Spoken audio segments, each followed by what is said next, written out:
രാഹുൽ മാങ്കൂട്ടത്തിനെതിരെ ദേശീയ കോൺഗ്രസ് നേതൃത്വത്തിന് പരാതി നൽകി അതിജീവിത. രാഹുലിൻ്റെ സുഹൃത്ത് ഫെനി നയനാനുമെതിരെയാണ് പരാതി ഉന്നയിച്ചിരിക്കുന്നത്. രാഹുലിന് പാർട്ടി അനുകൂല സൈബർ ഗ്രൂപ്പുകളിൽ നിന്ന് പിന്തുണ ലഭിക്കുന്നുവെന്നും പരാതിയിൽ പറയുന്നു. അപ്പോൾ ആ പരാതിയെക്കുറിച്ച് ഒരു വാർത്ത തന്നെ ഇന്നത്തെ പത്രത്തിൽ വന്നിട്ടുണ്ട്. നമുക്കതൊന്ന് വിശദമായിട്ട് വായിക്കാം.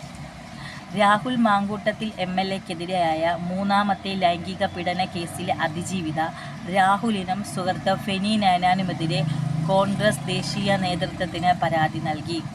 കേരളത്തിൻ്റെ ചുമതലയുള്ള AICC general secretary Deepa Das Munshi, Mahila Congress ദേശീയ അധ്യക്ഷ അൽക്ക ലാംബ എന്നിവർക്ക് ഇമെയിൽ വഴി ഈ മാസം 5-നാണ് പരാതി അയച്ചത്.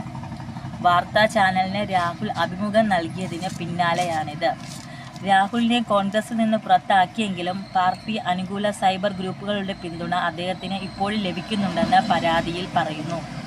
ഉപാധികളോടെ ജാമ്യം ലഭിച്ചയാൾ ഇരകളെ പരോക്ഷമായി അധിക്ഷേപിക്കാനും കോടതിയുടെ മുന്നിലുള്ള കേസുകളുടെ വിശദാംശങ്ങൾ പരസ്യമായി ചർച്ച ചെയ്യാനും അഭിമുഖം നൽകുന്നത് രാജ്യത്തെ ആദ്യ സംഭവമായിരിക്കും. പ്രതിയുടെ ഭാഗം ഈ രീതിയിൽ നൽകുന്നത് ഇരകളെ അധിക്ഷേപിക്കാൻ വഴിയൊരുക്കും. നിലവിലുള്ള കേസുകളുടെ വിശ്വാസ്യതയും അത് ബാധിക്കും.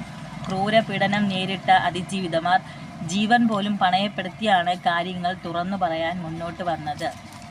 ഫെനി നയനാൻ അതിജീവിതമാർക്കെതിരെ നിരന്തരം സൈബർ ആക്രമണം നടത്തുകയാണ്.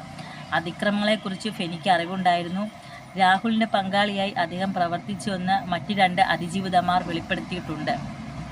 കേസുമായി ബന്ധപ്പെട്ടിട്ടുള്ള ഫോൺ ചാറ്റുകളടക്കം ഫെന്നി പുറത്തുവിടുകയാണ്. അതിജീവിതമാരെ നിശബ്ദരാക്കാൻ ലക്ഷ്യമിട്ടുള്ള നീക്കമാണിതെന്നും പരാതിയിൽ പറയുന്നു.